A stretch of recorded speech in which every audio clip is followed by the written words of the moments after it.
মানে শীত তো প্রায় চলেই গেল, একদিন এখনো বাঁধাকপি খাইনি। তো আজকে প্রথম যে বাঁধাকপি মটরশুঁটি দিয়ে রান্না হবে, রুটি দিয়ে খাবো রাত্রেবেলা। এখানে মা রান্না করছে,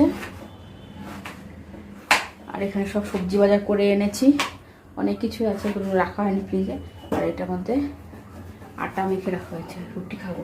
আর কালকে তোমাদের দেখানো হয়নি, এই বেগুনগুলো মা এনেছে বাড়ির থেকে, দেখো কত বড় বড় একদম। কালকে ভাজা খাওয়া হবে বেগুনগুলো।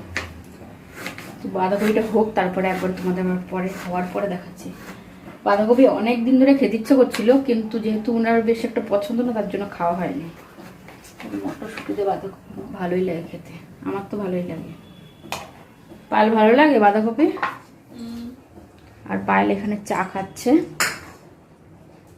এখন খেতে বসে পড়ে। এ হচ্ছে বাঁধাকপি, ওনার পছন্দ না, কিন্তু কেমন লাগছে?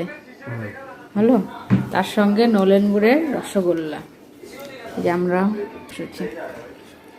পায়েলের অলরেডি খেয়ে এক ঘুম হতে চললো। ঘুমাস নে?